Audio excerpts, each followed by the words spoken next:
Marathi cafe. Radio सिटीच्या मराठी कॅफेमध्ये तुम्ही सध्याच्याला माझ्यासोबत तर आहातच, तुमचा लाडका आरजे अभि. पण इथे बघा कोण कोण आहे. माय गॉड, म्हणजे अभंग रिपोस्ट पूर्ण बँड आणि सोबतच कोकण हार्टेड गर्ल अंकिता वालावलकर. खऱ्या अर्थाने मी इथे बसलेलो आहे आणि या इंटरव्ह्यूची सुरुवात गजराने होणार नाही असं होऊच शकत नाही. जो सगळ्यात आधी गजर झाला पाहिजे, जो तुमची सगळ्यांची ओळख आहे मित्रांनो. ऑफकोर्स.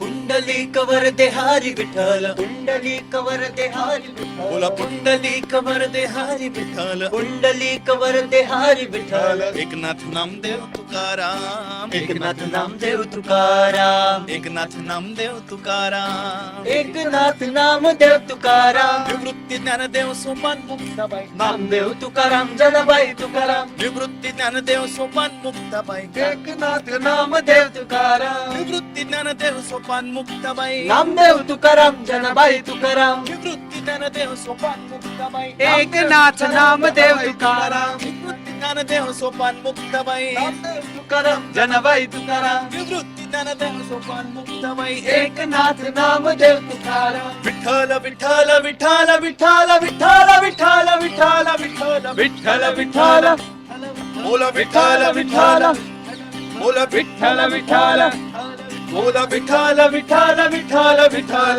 पांडुरंग जय जय, पांडुरंग जय जय, पांडुरंग जय जय, पांडुरंग जय जय, पांडुरंग जय जय, पांडुरंग जय जय, पांडुरंग जय जय, पांडुरंग जय जय. बोला पुंडलिक वरदे हरी विठ्ठल, श्री ज्ञानदेव तुकाराम, बोला पंढरीनाथ महाराज की जय. जय. आणि आता सगळ्यात आपल्या सगळ्यांचा जवळचा आवाज छत्रपती शिवाजी महाराज की जय. कारण आता आपण जिथे आहोत तुम्हाला मागे दिसतच असेल, संपूर्ण जो सेट आहे तो उभारला गेलेला आहे. गणरायाचं आगमन अगदी काही दिवसांमध्ये होणार आहे आणि आपण आहोत सध्याच्याला मुंबईचा राजा गणेश गल्ली इथे, आणि रायगडाचा संपूर्ण देखावा इथे उभारला जातोय. आणि आपण असं म्हणू शकतोय की संत संस्कृतीमध्ये खूप सारे आपले संत येऊन गेले. बऱ्याच संतांनी तुम्हाला सगळ्यांना इन्स्पायर केलेलं आहे. म्हणजे चष्मा घालून जीन्स टी शर्टमध्ये संतांची वाणी तुम्ही आम्हाला ऐकवत असतात.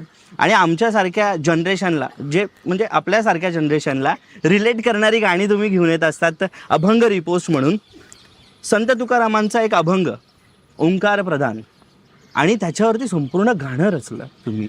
आणि ते शूट कुठे केलं? आता आपण गणेश गल्लीत आहोत, लालबागचा एरिया संपूर्ण आजूबाजूला आहेत.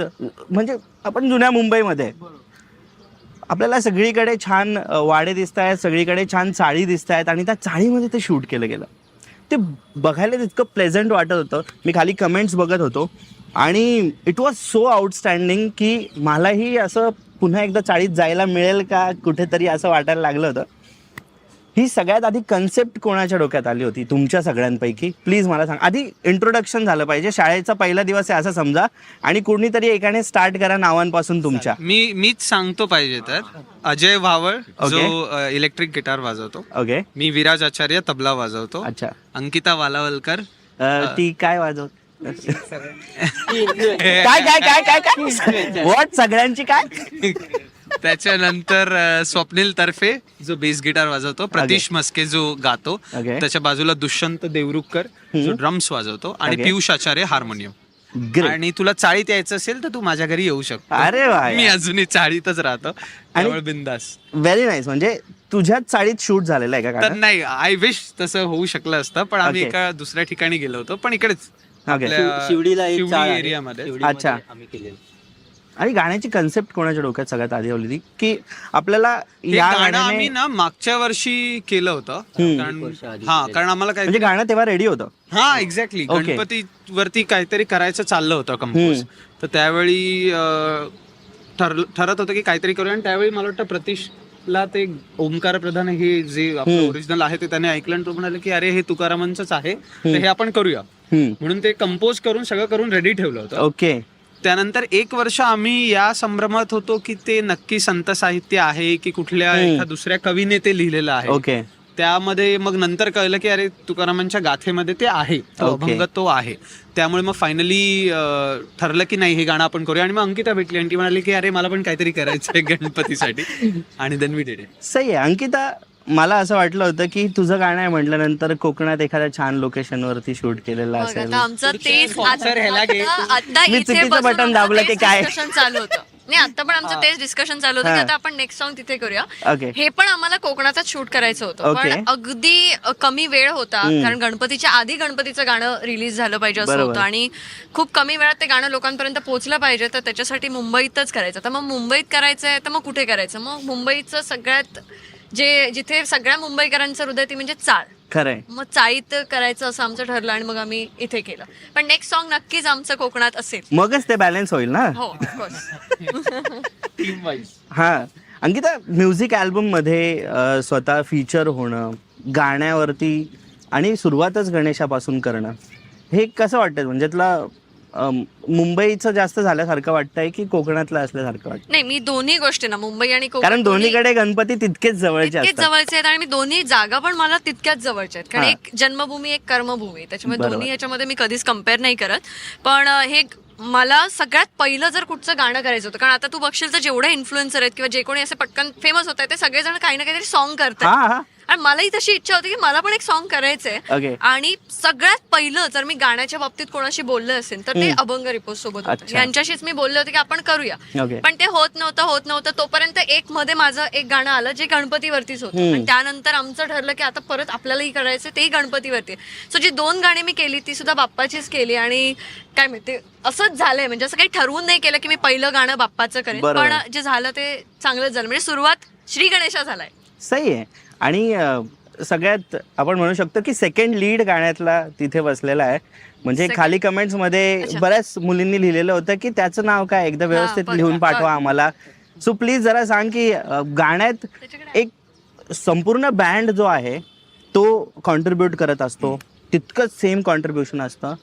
मग तुला पुढे उभं करण्यासाठी तू कसं मनवलंस यांना?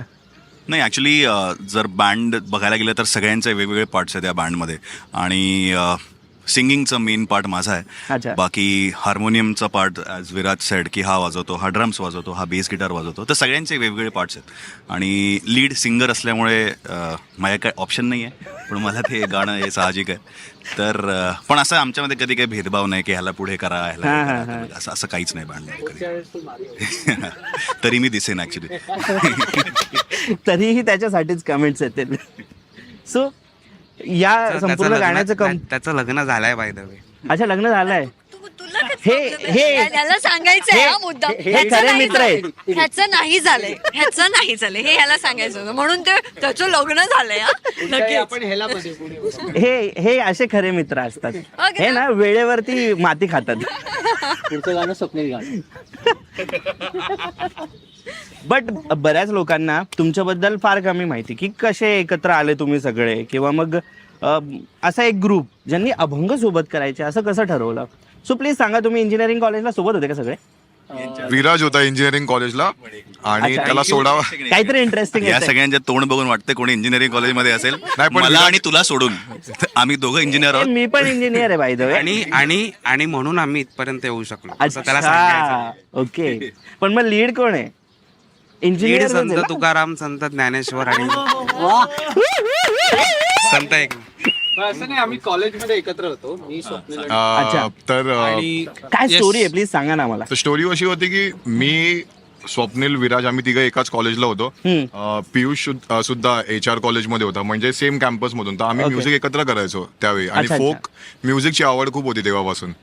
तर आम्ही विचार केला की आपण फोक म्युझिक करतोच, तर आपण आपली भाषा सुद्धा बोलतोच की, मग आपण आपल्या भाषेत एक असा बँड का नको होऊ दे ज्याचं नाव असेल अभंग रिपोस्ट. आणि मग ते बँड रेडी झाला. आम्ही पहिला आमचा ऑफिशियल जो कार्यक्रम केला तो गुढीपाडव्याला होता. 2015 मध्ये गिरगावच्या गुढीपाडव्या शोभे आधारित आम्ही केला तो परफॉर्मन्स. त्याच्या अगोदर आम्ही अजयला भेटलो कॉलेज कॉम्पिटिशन्स मध्ये वगैरे, कारण तो खूप उत्तम लीड गिटारिस्ट होता. म्हणजे आम्ही त्याला ऐकलं तेव्हा वाटलं की खरंच म्हणजे ऑफकोर्स होता म्हणजे कारण तेव्हा आम्ही कॉलेज कॉम्पिटिशन करायचो ना. अच्छा. हा, तसा. जेव्हापासून केसी कॉलेज आणि कीर्ती कॉलेज कॉम्पिटिशन मध्ये उतरायला लागला तेव्हापासून असं झालं की केसी फर्स्ट हा. कीर्ती सेकंड, ओ. कीर्ती फर्स्ट केसी सेकंड. मग तेव्हा आणि मग तेव्हा तुम्ही ठरवलं की आपणच एकत्र येऊ. yes. काहीतरी करू. कॉम्पिटिशन करून काय फायदा नाहीये, त्यापेक्षा आपण एकत्र येऊया आणि काहीतरी चांगलं करू. सो आता हे गाणं तुमचं रिलीज झालेलं आहे. येस. गाण्यावरती हिट्स पण खूप चांगले येत आहेत, कमेंट्स पण खूप भारी भारी येत आहेत. तुमच्या गणेशोत्सवाची घरची तयारी झाली का, की घरचे बोंबा मारताय तुमच्या नावाने? काय रोज बाहेर फिरतो प्रमोशन करत, घरच्या गणपतीचं कोण बघणार, सुरू झालंय का? आम्ही ना ऍक्च्युली सणांना खूप कमी घरात असतो अच्छा. सगळेजण. कारण त्या दिवशी आम्हाला कार्यक्रम जेव्हा असतात. सर्वांना सुट्टी हा, असते हा तेव्हा पण एक- आम्हाला कार्यक्रम असतात. आपण म्हणू शकतो की perk of being an artist असेल की सणाच्या दिवशीच बाहेर निघावं बाहेर लागतं. असतो, सो त्यामुळे ते घरच्यांचं ओरडणं तर हा रोज आहे ते, त्याला काय फक्त माझ्या बायकोने मला आता आता विलेपार्ल्यावरून गोंडे घेऊन जायला सांगितलं. ते करावं लागेल फक्त मला. त्याला घ्यायला लागलं. आणि अंकिता, तुझं झालं का फिक्स शेड्यूल 10 दिवसांचं? माझं मी सॉन्ग रिलीज झाल्यानंतर पहिलं घरी गेले, सगळी तयारी करून आले, परत 1 आठवड्यासाठी मुंबई. आता मी 17 तारीखला गावी चालले, सो मी सगळी तयारी करून 17 आलेली तारखेला आहे. गावी. गावी हा, आणि त्याच्यानंतर परत कधी? परत 2 ऑक्टोबरला विसर्जनानंतर? विसर्जन वगैरे सगळं झाल्यानंतर त्याच्या म्हणजे ते डेकोरेशन करून, ते डेकोरेशन उतरून, ते पॅक करून, सगळं करून रिटर्न यायचं. So, मी एकदम जबाबदारीची जाणीव असलेली मोठी मुलगी आहे घरातली, त्याच्यामुळे तू कोकण हार्टेड गर्ल आहेस आणि तुला गणपतीत घरी जायचंय, जायचंय. दुसरं काहीच नाही. हे खूप साऱ्या कोकणी लोकांचं स्वप्न आहे. काहींचं पूर्ण होणार आहे, काहींचं नाही. काहींचं तिकीट झालेलं आहे, काही उभे राहून जाणार आहे. पण हा जो हुरूप असतो गणेशोत्सवाच्या आधीचा, तो वेगळाच असतो कोकणकरांचा. आणि कोकणी माणूस म्हटल्यानंतर नोकरी सोडेल एक वेळ, पण गणेशोत्सव सोडणार नाही असं असतं. का असं असतं, प्लीज जरा आम्हाला सांग. नाही, खरं तर ते मलाही नाही माहिती की का असं असतं, पण सगळ्यांचंच नसतं. ओके. खूप क्वचित लोक असतात. आता मला बघशील ना, तर माझे जी भावंड आहेत म्हणजे पूर्ण आमच्या घरामध्ये, बाकी एवढी कोणाला एक्साइटमेंट नसते, पण मला खूप आधी असते. म्हणजे मी जानेवारी पासूनच विचार करत असते की ह्या वर्षी काय करायचंय, अरे बापरे. गणपती कसा असला पाहिजे, तो काय करायचा, त्याचे कलर काय असले पाहिजे. म्हणजे मी आधीपासूनच डोकं खात असते मूर्ती करायचं. मग ते मला फोटो वगैरे आधीपासून तू आधी अप्रूव्ह कर काय करायचं ते, हे चालू असतं. सो असे घरात ना 1-2 नग असतात किंवा सगळे घरातले असतात. गावात राहणारा प्रत्येक माणूस हा एक्सायटेड असतो, पण जे नंतर बाहेर पडतात ना, तर ते क्वचितच काही लोक असतात ज्यांना खूपच गावाबद्दल असतं आणि ते मग धावत धावत घरी जातात. तर पण त्याच्यामुळे- गावाकडे तेवढ्या 10 दिवसांमध्ये मी थोड्या वेळापूर्वी पण आपण बिहाइंड द सीन्स गप्पा मारत होतो, बऱ्याच गोष्टी मी ऐकत होतो. आणि बिंग अ नाशिककर, कोकण आणि नाशिकचा एक कनेक्ट आपण शोधला कसा तरी, हो. तो म्हणजे उसळ आणि मिसळ. पाव. तुमच्याकडे मिसळ, आमच्याकडे उसळ. उसळ. So काय असतं ते जरा सांग ना आम्हाला. उसळ म्हणजे भजन जेव्हा, म्हणजे कसं असतं की वाडीचे जे लोक असतात ते एकत्र आरत्या करतात. म्हणजे ते Okay. सगळे एकत्र बाहेर पडतात. म्हणजे तुझ्या घरची आरती तू एकटा नाही करणार, तुझ्या वाडीतले सगळे लोक तुझ्या घरी येणार. अच्छा. मग तू सुद्धा तुझ्या घरातनं बाहेर पडणार, त्याच्या घरी आरतीला जाणार. असे सगळ्यांच्या घरी सगळे मिळून आरती करतात. ओके. आणि भजनं पण तशीच असतात. अच्छा. मग प्रत्येकाच्या घरी भजनानंतर खायला जर काय असेल तर ते जास्तीत जास्त उसळ पाव असतो. ओके. मग ते सगळ्यांच्या घरी तुला खायचंय म्हटल्यानंतर तू प्रत्येकाच्या घरी, बाबा आज मी याच्या घरी 1 पाव खाणार, दुसऱ्याच्या घरी 1 पाव खाणार, असं करत तू 6-7 घरं घेतोस, तोपर्यंत 6-7 पाव खाल्लेले असतात आणि वेगवेगळ्या उसळ टेस्ट केलेला असतात. आय नो तुम्हाला सगळ्यांना हे फार रिलेट होत असेल, पण त्याच्यासोबत एक लाडू पण असतो, मी त्याचं नाव ऐकलं. खडखडे लाडू, काय असतं हे खडखडे? बुंदीचा कडक लाडू. अच्छा, अच्छा. त्याला खडखडे लाडू म्हणतात. खडखडे लाडू. ओ नाईस तर ते नाईस. असतात त्याच्यासोबत. सो यावेळेस काय डेकोरेशन घरी? नाही, खूप सिम्पल असं मी ठेवलंय, काही असं जास्त हे नाही. आणि आमची घरी मूर्ती शाडू मातीचीच असते. आणि मध्ये काही वर्ष मला मुंबईत आल्यानंतर मी जे हिरे बिरे लावलेले बघितले, तर ते मला खूप हे झालं होतं. इथे मी शिकले ते, घरी जाऊन ते केलं सुद्धा. आणि नंतर मग मला असं एकाने सांगितलं, शाडू मातीची मूर्ती म्हणजे पर्यावरण पूरक मूर्ती तुम्ही ठेवता, त्याच्यावरती तुम्ही खड्याचं डेकोरेशन करता, त्या पर्यावरण पूरकला काही अर्थ राहतो का? मग मी म्हटलं ठीक आहे, चल मग आता ते आपण बंद करूया. मग मी ते बंद केलं की म्हणजे जशी पूर्वंपार जशी मूर्ती यायची की साध्या रंगांमध्ये, म्हणजे तू कलर पण बघशील ना कोकणातल्या गणपतीचे, ते खूप लाईट कलर असतात. बरोबर सो बरोबर. तसा लाईट कलर मधला शाडू मातीचीच मूर्ती आमच्या घरी येते. आणि आता ते मी खड्यांचं जे 2 वर्ष मी करत होते ते बंद केलं. ते मी मुंबईत येऊन शिकले होते. पण ओ